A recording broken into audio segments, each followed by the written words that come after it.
Hello everyone. आज की इस क्लास में समाजशास्त्र के पाश्चात्य विचारकों में Emile Durkheim, Max Weber, Talcott Parson से संबंधित महत्वपूर्ण प्रश्न कराए जाएंगे। क्लास स्टार्ट हो इससे पहले आप सभी इस वीडियो को ज़्यादा से ज़्यादा लोगों के साथ शेयर ज़रूर कर दीजिए। अगर आप नेट, जेआरएफ, पीजीटी, जेआईसी या फिर असिस्टेंट प्रोफेसर एग्ज़ाम की तैयारी कर रहे हैं सोशियोलॉजी से, तो इस चैनल के साथ जुड़कर आप यहां से अपनी स्टडी को कंप्लीट कर सकते हैं। प्लेलिस्ट में उन सभी वीडियोस के फोल्डर्स मिल जाएंगे, आप वहां से उन वीडियोस को देख सकते हैं। इससे पहले Auguste Comte, Herbert Spencer and Karl Marx से संबंधित इम्पॉर्टेंट क्वेश्चंस कराए गए हैं। एंड जितने भी चैनल से नए लोग जुड़ रहे हैं वे सभी प्लेलिस्ट जरूर चेक कर लीजिए। अभी तक इस चैनल पर जितनी भी क्लासेस हुई हैं, टॉपिक्स कंप्लीट कराए गए हैं, उन सभी का फोल्डर बना दिया गया है, आपको चैनल के प्लेलिस्ट में मिल जाएगा। तो चलिए स्टार्ट करते हैं। क्वेश्चन है, दुर्खीम ने धर्म के अध्ययन में निम्न में से किस एक वर्गीकरण का प्रयोग किया है? ऑप्शंस दिए गए हैं, पावन और पतित, अनुष्ठानिक एवं अतिवादी, अलौकिक एवं धर्मनिरपेक्ष, पवित्र एवं लौकिक। दुर्खीम ने धर्म के अध्ययन में निम्न में से किस एक वर्गीकरण का प्रयोग किया है, ये पूछा जा रहा है। यहाँ पर सही क्या होगा? राइट आंसर यहाँ पर क्या होगा? पवित्र और लौकिक होगा। पवित्र और लौकिक होगा, ऑप्शन डी यहाँ पर राइट आंसर हो जाएगा। अब धर्म की बात आती है तो दुर्खीम से पहले धर्म का विभिन्न समाजशास्त्रियों ने अध्ययन किया था। धर्म की उत्पत्ति का उन्होंने सिद्धांत दिया था, जैसे कि मैक्स मूलर का प्रकृतिवाद का सिद्धांत रहा है, टाइलर का जीवित आत्मावाद का सिद्धांत रहा है और अन्य सिद्धांत। इन सभी का खंडन करते हुए इमाइल दुर्खीम ने धर्म की उत्पत्ति का सामाजिक सिद्धांत दिया था और जिसका यानी कि धर्म का जो प्रारंभिक स्वरूप बताया था, टोटेमवाद को बताया था, और इनका अध्ययन ऑस्ट्रेलिया की अरुंटा जनजाति पर रहा है। तो ये सभी महत्वपूर्ण बातें आपको ध्यान में रखनी है, इनसे संबंधित प्रश्न इस तरीके से पूछा जाता है। चलिए आगे चलते हैं। प्रश्न है, दुर्खीम के विचार में निम्न में से कौन सा एक प्रकार ऐसा है जो समाज में श्रम विभाजन से संबंधित नहीं है? सामूहिक चेतना, आंगिक अनुनाशिकता, जनसंख्या घनत्व, प्रकारों का विशेषीकरण। यहाँ पर सही क्या हो जाएगा? यहाँ पर सही क्या होगा? इनमें से कौन सा एक ऐसा प्रकार है जो समाज में श्रम विभाजन से संबंधित नहीं है? यहाँ पर सही क्या होगा? राइट आंसर यहाँ पर क्या होगा?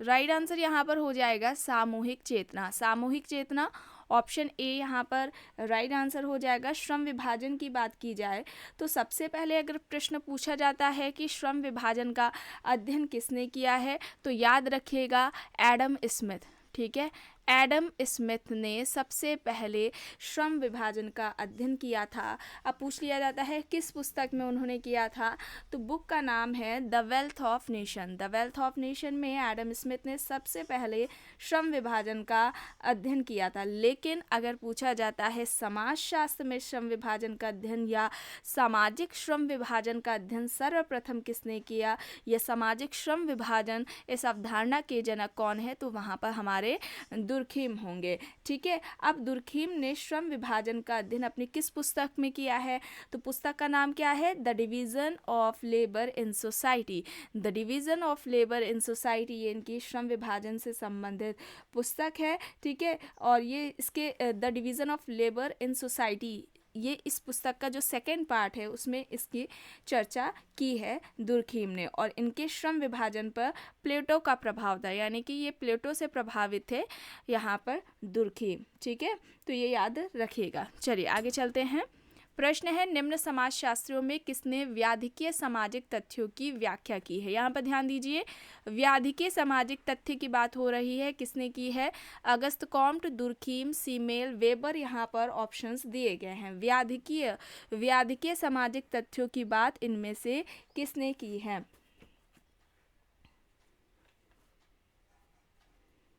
क्या हो जाएगा यहाँ पर?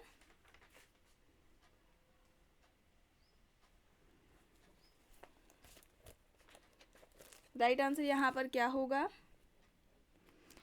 एमाइल दुर्खीम होगा, ऑप्शन बी यहाँ पर राइट आंसर हो जाएगा। दुर्खीम ने सबसे पहले सामाजिक तथ्य की अवधारणा दी थी, ठीक है। सर्वप्रथम सामाजिक तथ्य यानी कि सोशल फैक्ट का जो कॉन्सेप्ट है वो एमाइल दुर्खीम ने दिया था अपने पुस्तक the rules of sociological method. इस तरीके से प्रश्न पूछा जाता है ना कि समाजशास्त्रियों ने अपने अवधारणा या जो सिद्धांत है किस पुस्तक में दी हैं, तो ये याद रखना ज़रूरी हो जाता है। प्रश्न इस तरीके से पूछा जाता है। तो कौन सी पुस्तक में इन्होंने अपनी इस अवधारणा को दिया है सोशल फैक्ट की, सामाजिक तथ्य की? पुस्तक का नाम है the rules of sociological method, ठीक है। The rules of sociological method है, इस पुस्तक में इन्होंने अपनी सामाजिक तथ्य की अवधारणा दी थी। अब सोशल फैक्ट के बारे में ये क्या कहते हैं कि सामाजिक तथ्य है क्या, तो ये कहते हैं कि सामाजिक तथ्य किसी भी कार्य को करने, सोचने या फिर अनुभव करने का तरीका है जो कि हर समाज में पाया जाता है। हर समाज में यहाँ देखने को मिलता है। यही क्या है, एक सोशल फैक्ट है, ठीक है। और इसके सामाजिक तथ्यों की जो इन्होंने विशेषताएं बताई थी उसमें बाह्यता, बाध्यता भी है। एक सर्वप्रमुख जो कि एग्जाम्स में कई बार पूछा जाता है आपके, चाहे वो पीजीटी का एग्ज़ाम हो चाहे वो नेट का एग्ज़ाम हो, इसमें काफ़ी बार ये पूछा जाता है। चलिए आगे चलते हैं। प्रश्न है यांत्रिक एवं साविवी एकता के आधार पर सरल और यौगिक औद्योगिक समाज में अंतर किसने किया? यांत्रिक एवं साविवी एकता के आधार पर, ध्यान रखिएगा, सरल और यौगिक औद्योगिक समाज में अंतर किसने किया है? Parsons, Malinowski, Spencer, Durkheim. यहाँ पर ऑप्शंस दिए गए हैं। सही क्या हो जाएगा यहाँ पर?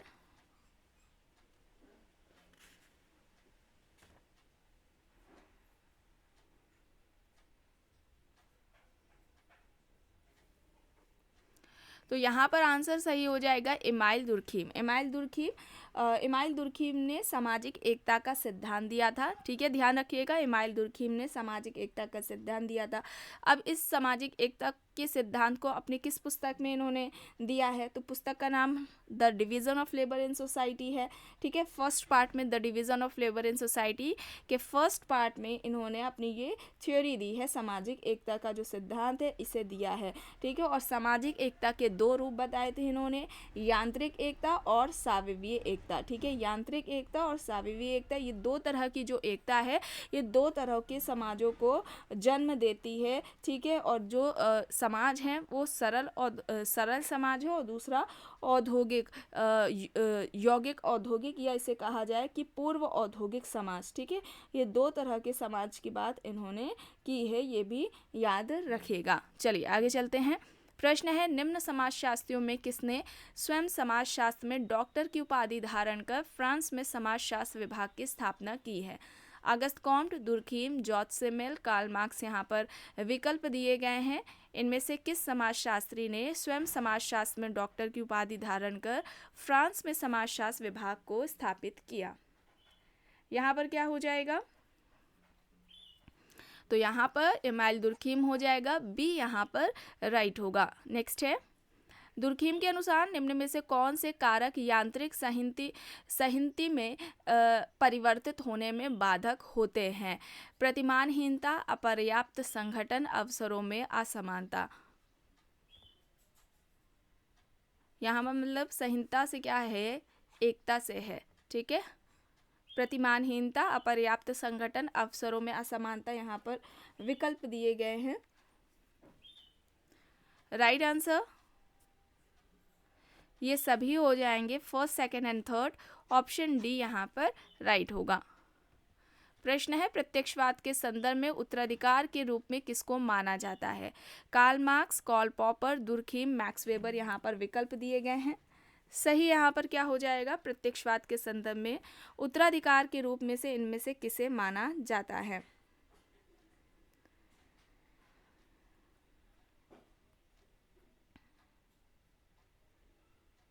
राइट आंसर यहाँ पर क्या होगा,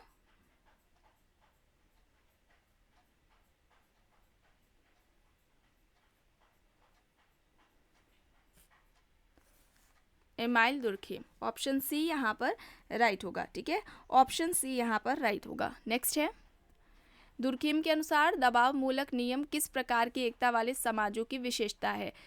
धार्मिक एकता वाले समाज, सांप्रदायिक एकता वाले समाज, यांत्रिक एकता वाले समाज या फिर साविवी एकता वाले समाज।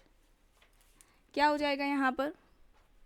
दबाव मूलक नियम किस प्रकार की एकता वाले समाज की विशेषता है?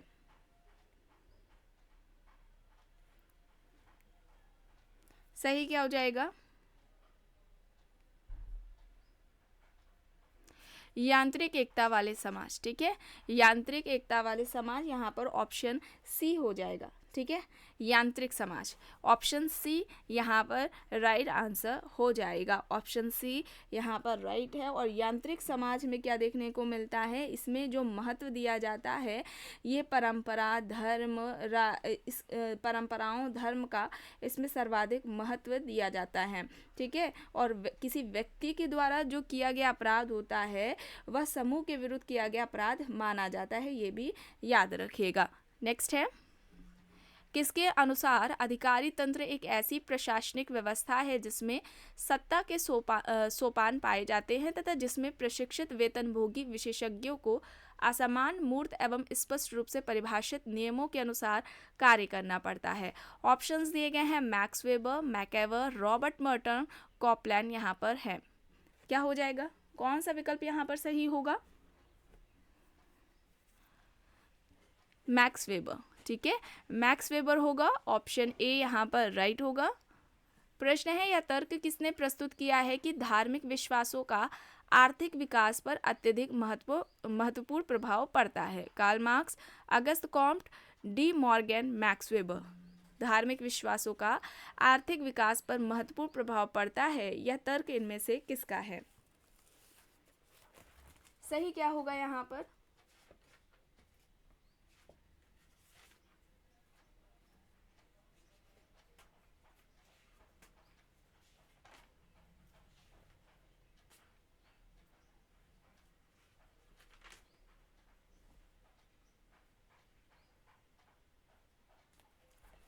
तो यहाँ पर मैक्स वेबर हो जाएगा। ऑप्शन डी यहाँ पर राइट होगा। ठीक है, डी यहाँ पर राइट होगा। और मैक्स वेबर ने विश्व के 6 प्रमुख धर्मों का अध्ययन भी किया था। नेक्स्ट है, मैक्स वेबर ने समाज विज्ञान और प्राकृतिक विज्ञान में विभेद का आधार दिया। विकल्प देख लेते हैं। सामाजिक क्रिया का वस्तुपरक मापन, सामाजिक क्रिया की गणितीय अभिव्यक्ति, सामाजिक क्रिया का मशीन द्वारा प्रक्रम, सामाजिक क्रिया की वस्तुपरक समझ। यहाँ पर सही क्या हो जाएगा? समाज विज्ञान और प्राकृतिक विज्ञान में विभेद का आधार कौन सा है? सामाजिक क्रिया की वस्तुपरक समझ। ऑप्शन डी यहाँ पर राइट हो जाएगा। ठीक है, डी यहाँ पर राइट है। देखिए, मैक्स वेबर की बात आती है तो इन्होंने समाजशास्त्र का जो अध्ययन है या अध्ययन की जो विषय वस्तु है वो सोशल एक्शन को मानी है। सोशल एक्शन मतलब सामाजिक क्रिया या फिर व्यक्ति। ठीक है, या फिर हम कह सकते हैं व्यक्ति को समाजशास्त्र के अध्ययन की जो केंद्रीय बिंदु है या जो विषय वस्तु है वो व्यक्ति या सामाजिक क्रिया को बताया है इन्होंने। और इन्होंने ये भी कहा था कि इस सामाजिक क्रिया का अध्ययन करने के लिए 2 पद्धतियों की ज़रूरत होगी, यानी कि 2 पद्धतियाँ महत्वपूर्ण हैं सामाजिक क्रिया के अध्ययन के लिए, जिनके माध्यम से हम सामाजिक क्रियाओं का अध्ययन कर सकते हैं। वे 2 पद्धतियाँ, एक तो व्याख्यात्मक बोध या व्याख्यात्मक समझ जिसे वेस्टर्न मेथड कहा जाता है, दूसरा आइडियल टाइप है। ठीक है, और सोशल एक्शन इसकी बात इन्होंने अपनी किस पुस्तक में की है? तो पुस्तक का नाम क्या है? The theory of social and economic organisation है। ये भी याद रखिएगा। ठीक है, ये भी याद रखिएगा। चलिए आगे चलते हैं। समाजशास्त्र में सामाजिक तथ्यों के अध्ययन पर किसने बल दिया है?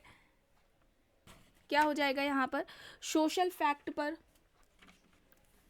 सोशल फैक्ट पर किसकी स्टडी रही है?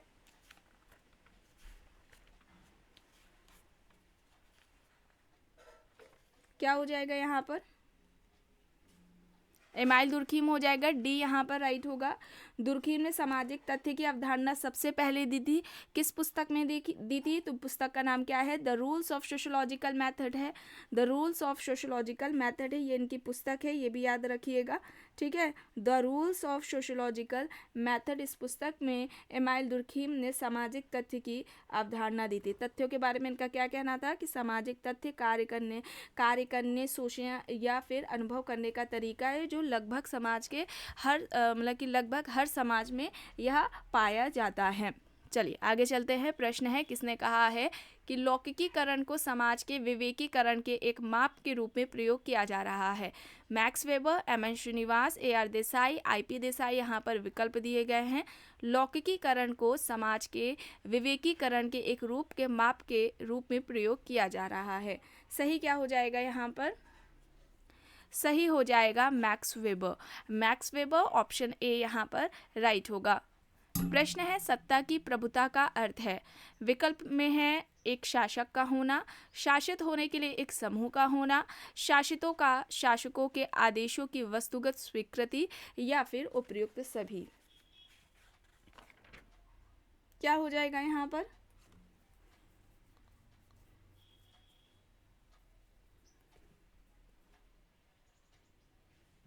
ये सभी हो जाएगा। ऑप्शन डी यहाँ पर राइट होगा। शक्ति या जो प्रभुत्व है, इसका जो सिद्धांत है वो मैक्स वेबर का है, ठीक है। और इन्होंने 3 स्रोत बताए थे प्रभुत्व या शक्ति के। एक तो करिश्माई या चमत्कारिक शक्ति या सत्ता, और दूसरा परंपरागत प्रभुत्व या शक्ति, और तीसरा तार्किक सत्ता या शक्ति, ठीक है। ये याद रखिएगा, 3 टाइप्स एग्जाम्स में पूछे जाते हैं। प्रश्न है, किस विद्वान को समाजशास्त्र में प्रकारवादी परिप्रेक्ष्य को शुरुआत करने का श्रेय दिया जाता है? इनमें से किसे समाजशास्त्र में प्रकारवादी परिप्रेक्ष्य को शुरू करने का श्रेय दिया जाता है? विकल्प है Durkheim, Herbert Spencer, R K. Merton, Radcliffe Brown. यहाँ पर क्या हो जाएगा?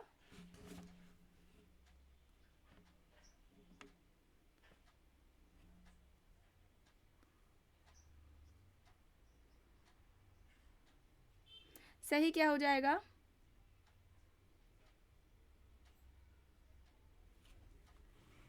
दुर्खीम हो जाएगा, ठीक है। हालांकि दुर्खीम से पहले 19वीं शताब्दी में अगस्त कॉम्ट, हर्बर्ट स्पेंसर ने फंक्शंस की बात की है, लेकिन व्यवस्थित तरीके से अगर बात पूछी जाए, ठीक है, या साइंटिफिक जो मेथड है उसके तरीके से जो बात की है वो दुर्खीम ने ही की है, ठीक है। तो यहाँ पर ऑप्शन ए हो जाएगा राइट आंसर, ठीक है। ऑप्शन ए यहाँ पर राइट होगा। नेक्स्ट है, दुर्खीम ने किस जनजाति का विस्तृत अध्ययन कर टोटेमवाद की अवधारणा को विकसित किया है? यहाँ पर जो विकल्प दिए गए हैं, अरुंटा जनजाति, भील जनजाति, हो जनजाति और खासी जनजाति, यहाँ पर ऑप्शंस दिए गए हैं। दुर्खीम ने किस जनजाति का विस्तृत अध्ययन कर टोटेमवाद की अवधारणा को दिया है? तो यहाँ पर क्या हो जाएगा? यहाँ पर हो जाएगा अरुंटा जनजाति, ठीक है। अरुंटा जनजाति, एमाइल दुर्खीम ने अरुंटा जनजाति पर अध्ययन किया था, ठीक है। ऑस्ट्रेलिया की अरुंटा जनजाति पर अध्ययन एमाइल दुर्खीम का है। चलिए आगे चलते हैं। प्रश्न है, दुर्खीम के अनुसार आधुनिक विधि की प्रकृति क्या है? दमनकारी, क्षतिपूरक, आदर्शात्मक, औपचारिक। क्या हो जाएगा यहाँ पर? आधुनिक विधि की प्रकृति क्या है? दमनकारी, क्षतिपूरक, आदर्शात्मक, औपचारिक। यहाँ पर विकल्प दिए गए हैं,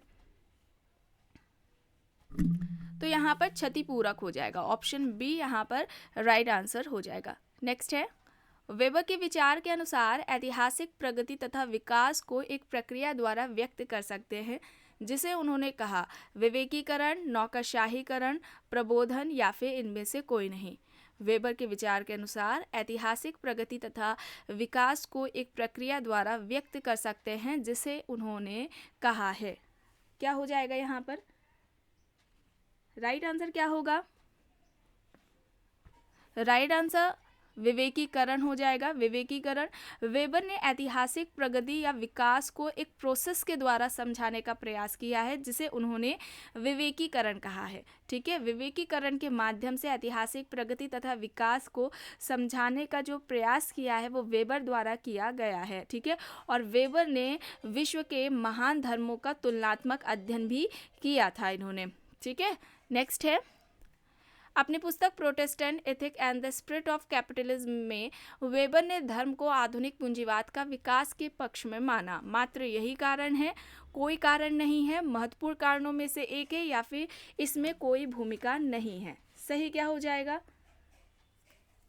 अपनी पुस्तक Protestant ethic and the spirit of capitalism में वेबर ने धर्म को आधुनिक पूंजीवाद के विकास में क्या माना है? यही एक कारण है, कोई कारण नहीं है, महत्वपूर्ण कारणों में से एक है, या फिर इसमें इसकी कोई भूमिका नहीं है। तो ये महत्वपूर्ण कारणों में से एक है। ठीक है, सी यहाँ पर राइट होगा। नेक्स्ट है, वेबर ने प्रतियोगिता को किस रूप में परिभाषित किया है? सहयोगात्मक संघर्ष, शांतिपूर्ण संघर्ष, संघर्षरत सहयोग, या फिर तर्कपूर्ण संघर्ष? क्या हो जाएगा यहाँ पर? सही क्या हो जाएगा? वेबर ने प्रतियोगिता या प्रतिस्पर्धा को क्या कहा था? एक शांतिपूर्ण संघर्ष कहा था। ठीक है, बी यहाँ पर राइट होगा। सोशल प्रोसेस जब इस टॉपिक को कंप्लीट कराया गया था तब वहाँ पर बताया गया था। प्रश्न है, मैक्स वेबर द्वारा दी गई समाजशास्त्र की परिभाषा का आधार है? सामाजिक संस्थाएं, सामाजिक क्रियाएं, सामाजिक एकता, सामाजिक संगठन। वेबर द्वारा दी गई समाजशास्त्र की परिभाषा का आधार क्या है? इनमें से सामाजिक क्रियाएं हैं, सोशल एक्शन है। ठीक है, समाजशास्त्र की विषय वस्तु जो बताई है वेबर ने, वो सोशल एक्शन को बताई है या फिर व्यक्ति। ठीक है, आपको ये दो ऑप्शंस देखने को मिलेंगे, तो बी हो जाएगा यहाँ पर राइट। दो में से एक ऑप्शंस देखने को मिलेंगे। ठीक है, तो वेबर ने समाजशास्त्र की विषय वस्तु या समाजशास्त्र का जो केंद्रीय बिंदु है किसे बताया है? सोशल एक्शन या व्यक्ति को बताया है, जिसके अध्ययन के लिए इन्होंने दो पद्धतियों की बात भी की थी। एक तो व्याख्यात्मक समझ, या दूसरी अध्ययन पद्धति है वो है आइडियल टाइप, आदर्श प्रारूप। नेक्स्ट है, दुर्खीम के अनुसार मानक शून्यवादी आत्महत्या परिणाम है? एक व्यक्ति का समाज या समूह में अत्यधिक घुल मिल जाना, कठोर सामाजिक नियमाचारों, शिथिल समूह एकीकरण तथा अत्यधिक व्यक्तिगत दायित्व की भावना का होना, नियमहीनता की स्थिति अथवा अपने आप को अकेला या समूह से कटा हुआ पाना, या फिर उपयुक्त में से कोई नहीं। देखिए, दुर्खीम ने आत्महत्या का जो सिद्धांत दिया था वो अपनी पुस्तक द सुसाइड में दिया था। द सुसाइड में आत्महत्या का इन्होंने सिद्धांत दिया था, जिसमें कि आत्महत्या के इन्होंने 4 प्रकार दिए थे। उसमें से एक है मानक शून्यवादी आत्महत्या। अब यहाँ पर मानक शून्यवादी आत्महत्या इनमें से किसका परिणाम है? एक व्यक्ति का समाज या समूह से ज़्यादातर घुल मिल जाने पर व्यक्ति करता है सुसाइड इस तरीके की, या फिर कठोर सामाजिक नियमाचारों, शिथिल समूह एकीकरण तथा अत्यधिक व्यक्तिगत दायित्व की भावना की वजह से करता है, या नियमहीनता की स्थिति अथवा अपने आप को अकेला या समूह से कटा हुआ महसूस होने पर करता है, या फिर इनमें से कोई सा भी विकल्प सही नहीं है। तो यहाँ पर क्या हो जाएगा? ऑप्शन सी हो जाएगा। ठीक है, ऑप्शन सी हो जाएगा, नियमहीनता की स्थिति अथवा अपने आप को अकेला या समूह से कटा हुआ पाने पर वह मानक शून्यवादी आत्महत्या करता है। यानी कि यह जो नियमहीनता की स्थिति है या अपने आप को अकेला या समूह से कटा हुआ जब वो पाता है, तो जब व्यक्ति इस तरीके की जो सुसाइड करता है उसे दुर्खीम मानक शून्यवादी आत्महत्या कहते हैं। ठीक है, तो सी हो जाएगा यहाँ पर राइट आंसर। प्रश्न है, सामाजिक क्रिया का अर्थ समझने के लिए किसने वेस्टहन की अवधारणा का प्रयोग किया था? Max Weber, Pareto, Karl Marx, Hegel. यहाँ पर विकल्प दिए गए हैं। सामाजिक क्रिया का अर्थ समझने के लिए वेस्टहन की अवधारणा का प्रयोग किसने किया है? वेस्टहन मतलब व्याख्यात्मक बोध या व्याख्यात्मक समझ है, जो कि आपको अभी बताया गया है। मैक्स वेबर ने, ऑप्शन ए हो जाएगा यहाँ पर राइट आंसर। ठीक है, और वेस्टहन या व्याख्यात्मक बोध है जो इसका वर्णन वेबर ने अपनी किस पुस्तक में किया? अगर इस तरीके से प्रश्न पूछा जाता है तो पुस्तक का नाम क्या हो जाएगा? Theory of social and economic organisation हो जाएगा। Theory of social and economic organisation यहाँ पर ये पुस्तक हो जाएगी वेबर की। ठीक है, चलिए आगे चलते हैं। प्रश्न है, धर्म के अध्ययन में पवित्र और अपवित्र की अवधारणा का प्रयोग किसने किया है? Bogardus, Tylor, Durkheim, Burgess. यहाँ पर ऑप्शंस हैं, बर्जेस या बर्गेस देखने को मिलेगा आपको। ठीक है, धर्म के अध्ययन में पवित्र और अपवित्र की अवधारणा का प्रयोग इनमें से किसने किया है? तो क्या हो जाएगा विकल्प यहाँ पर? दुर्खीम हो जाएगा। दुर्खीम, ऑप्शन सी यहाँ पर राइट आंसर हो जाएगा। नेक्स्ट है, किसने आत्महत्या का व्यापक अध्ययन किया है? आत्महत्या का ऑप्शंस है Max Weber, Durkheim, Sorokin, Karl Marx. Suicide पर स्टडी किसकी रही है? क्या हो जाएगा यहाँ पर विकल्प? आत्महत्या का अध्ययन इनमें से किसने किया है? आत्महत्या का सिद्धांत किसका रहा है? एमाइल दुर्खीम का रहा है। बी यहाँ पर राइट हो जाएगा। आत्महत्या के 4 प्रकार दुर्खीम ने बताए थे, कौन कौन से थे ये भी देख लेते हैं। अहमवादी आत्महत्या है एक, परार्थवादी आत्महत्या, फिर प्रतिमानहीनतावादी आत्महत्या और भाग्यवादी आत्महत्या। ये 4 जो प्रकार है आत्महत्या के वो दुर्खीम ने बताए हैं। ये चारों नाम आपको याद होने चाहिए क्योंकि एग्जाम्स में इस तरीके से पूछा जाता है। ठीक है, तो यहाँ पर हो जाएगा बी राइट आंसर। नेक्स्ट है, वर्स्टहन की अवधारणा किसने दी? टॉनीज, कॉलमैनहीम, मैक्स वेबर, अगस्त कॉम्ट यहाँ पर हैं।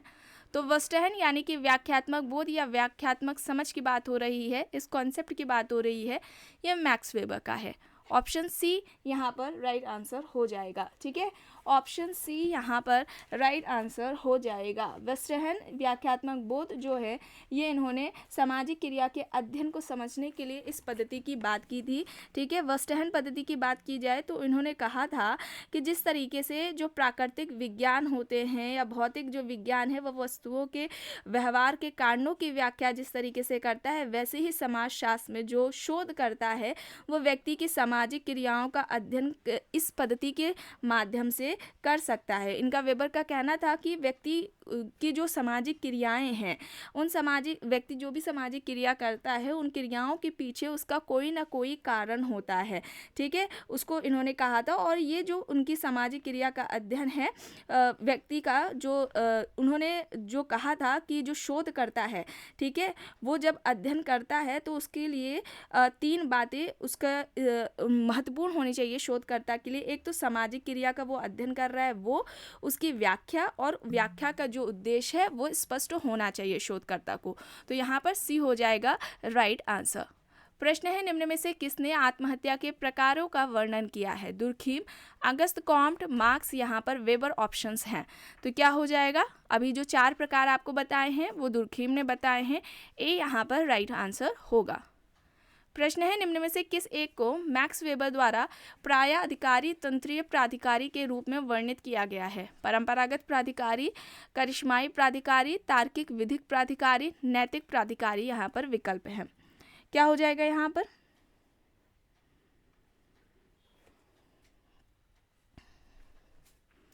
तार्किक विधिक प्राधिकारी, ऑप्शन सी यहाँ पर राइट होगा। प्रश्न है, निम्न में से किसने बाजार और संपत्ति की स्थिति के रूप में सामाजिक वर्गों का विश्लेषण किया है? तो यहाँ पर मैक्स वेबर होगा। ऑप्शन ए यहाँ पर राइट आंसर हो जाएगा। नेक्स्ट है एंड लास्ट क्वेश्चन है, मैक्स वेबर के अनुसार नौकरशाही की अभिलाक्षणिक विशेषता क्या है? यह नेता के संकल्प का प्रतिनिधित्व करती है, यह तार्किक विधिक सत्ता पर आधारित है, यह वंशानुगत परिस्थिति पर आधारित है, यह नैतिक सत्ता पर आधारित है। क्या हो जाएगा यहाँ पर? यह तार्किक विधिक सत्ता पर आधारित है। ठीक है, बी यहाँ पर राइट आंसर हो जाएगा। तो आज की क्लास में बस इतना ही। आई होप ये आपको पसंद आई होगी। अगर पसंद आई है तो प्लीज़ लाइक करिएगा, कमेंट करके ज़रूर बताइएगा। चैनल पर अगर आप नए हैं तो चैनल को भी ज़रूर सब्सक्राइब कर लीजिएगा एंड इस वीडियो को जितना हो सके ज़्यादा से ज़्यादा लोगों के साथ शेयर भी ज़रूर करिएगा।